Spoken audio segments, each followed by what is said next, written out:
Welcome to Sportpen. Great to be here. We've got a stack of your sources, and today we're diving deep into someone pretty special, Roger Federer. Yeah, I mean, his name is just tennis greatness, isn't it? For a whole generation, really. Absolutely. So our mission today, let's call it that, is to unpack the journey, those key moments, Right. And that determination he had, the performances that, well, they didn't just make him a legend, did they? They kind of changed the game itself. Changed how we even think about greatness in sports, how figures like him rewrite the story. Exactly. So where do we start? The very beginning. Let's do it. The sources are clear: tennis at 3 years old. Yeah. Which just sounds, wow. It does seem impossibly early, yeah. But it took hold fast. By 6, he's the best in his age group. 6 already. Yeah. And then into elite junior programs by 8. So that talent, it was spotted and, nurtured right away. But talent alone isn't enough. Yeah. Who were the key people shaping him then? Well, initially Adolf Kokovsky. And then Peter Carter, who was hugely influential.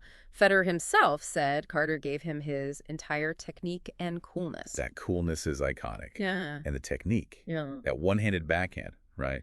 Inspired by his idols. Precisely. Watching guys like Edberg, Becker, he adopted it early. It wasn't just hitting the ball. It was about building that whole sort of calm, elegant foundation. But the sources mention he wasn't always Mr. Cool, right? There was an erratic phase. Oh, definitely. He even said himself he was quite erratic early on. You hear stories, breaking rackets, frustration boiling over. Hard to picture now. It is. But it was apparently a real thing, a significant struggle. And the decision to actually stop that behavior, that was a massive turning point. So a conscious choice, not just growing up. Seems like it. Recognizing it was holding him back. That level of self-awareness, even then, that's pretty key, I think. Okay, so he gets that under control. How does he then start making inroads professionally? What were those first steps like? Well, his first ATP match win was in Adelaide, and then pretty quickly he reached his first final in Marseille. Lost that one, actually. Really close match against Marc Rosset. Oof, losing a final early on must have been tough. Yeah, you can imagine. Exciting to get there, but frustrating not to, seal the deal. So that first actual title must have felt huge then. Milan, 2001. Absolutely massive. He described it as an enormous relief, said he'd waited a long time. That first one, it just validates everything, doesn't it? Frees you up mentally. Okay, I can do this. Right. Okay, now this is where things get really interesting, I think. Even before a slam win, that match against Pete Sampras, Wimbledon. 2001. What a moment that was. He's, a teenager, seeded 15th? Yeah, facing the king on center court. And he just didn't blink. Played with this incredible confidence, serving big 25 aces, I think, almost as many as Sampras himself. Wow. Yeah, showed off the serve and volley, wasn't afraid to mix it up. And that winning point on a break, that backhand return pass down the line, just beautiful, challenging Pete at his own game. And Sampras knew it too, didn't he? He did. Apparently, right after, he said Federer was a future Wimbledon champ. Coming from him, then and there. That's quite the prediction. Which brings us, naturally, to 2003.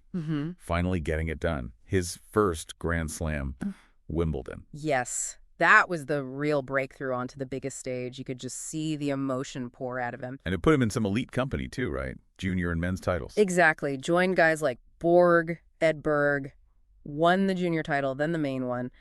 It cemented that transition from, huge potential to actual confirmed champion. So he goes from being potentially erratic to lifting the Wimbledon trophy. How did he then build that legendary consistency he became known for? It is an amazing transformation, isn't it? He apparently found it quite shocking himself, given where he started. But that emotional control we talked about, plus just relentless work. Hit on. Hugely. He stayed right at the top for, over 15 years? Always a contender, basically any tournament he entered. That kind of longevity, always being in the mix for the majors. It's almost unbelievable. It really is. He apparently looked at guys like Schumacher, Tiger Woods, thinking about their longevity, and then suddenly he's in that same conversation. That takes incredible dedication, not just playing, but managing everything. Oh, yeah. Physical conditioning, adapting his strategy over the years, keeping that mental fire burning for decade and a half, maybe more. It's immense. And what about the game itself? What made it so special, so hard for opponents to deal with? Andre Agassi had this great quote, really broke it down, how Federer could use your own pace against you, turn defense into offense in a flash. Right. Agassi mentioned his endless options, how he could move opponents, hit that short slice, step around for the forehand.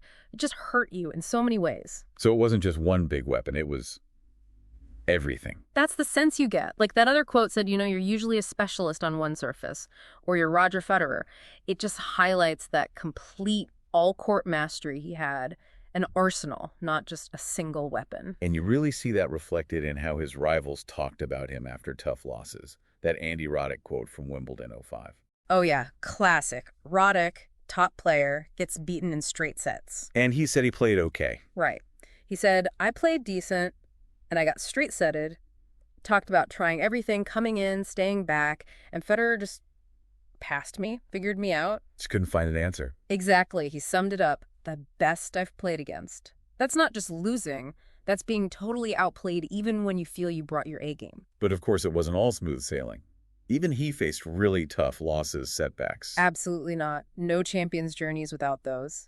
There were brutal defeats. Losing to Nalbandian Masters Cup final, holding match points, and that famous U.S. Open match against Djokovic in 2011, up 2 sets, match points again. And Djokovic hits that return. That incredible, bold forehand winner off the return, just rips it. Those moments test you to your absolute core. Which has to tie back into that mental toughness idea we were discussing. For sure.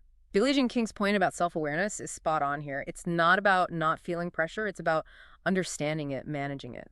Knowing yourself under fire. Right. Recognizing the tension, but not letting it paralyze you. Finding a way through it. So how did he, or how do analysts say, he put that into practice? Well, they talk about trying to play big points, almost like practice points.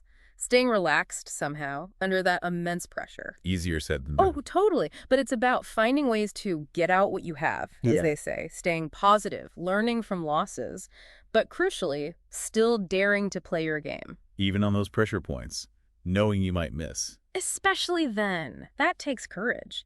His whole career bouncing back from those tough losses really shows that resilience, embracing the whole roller coaster, And then there's the Federer beyond the court lines. He became more than just a winner. He really did. Cultivated this image, this reality of class, humility, being a true gentleman. Which stood out, maybe, compared to some eras or figures in tennis. Yeah, I think it did resonate widely. It felt genuine. He became this global goodwill ambassador, very visible as a family man, huge into philanthropy. It broadened his appeal immensely. And his interactions, say, with the media seemed to fit that mold too. Completely. Always seemed approachable, would ask reporters questions back, showed genuine interest, just seemed amiable, no drama, no scandal-seeking. I remember hearing him called the Harry Potter of tennis or something. Yeah, that phrase did the rounds, captures that sort of universally liked, almost magical aura he had for many people. And that combination, the winning, the character, must have been gold for sponsors. Oh, absolutely. Look at his long-term deals.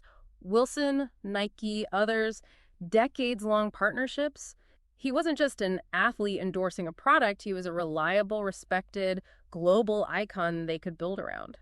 So if we trace that arc again from that talented but sometimes fiery young player, right, through the breakthroughs, the dominance, handling the inevitable tough defeats, and building this incredible off-court persona, it's clear his story is about more than just winning matches. It truly is. It shows that greatness isn't static.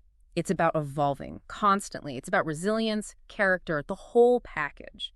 And the impact you leave behind. He didn't just add to tennis history. He genuinely helped rewrite what we think of as sporting greatness.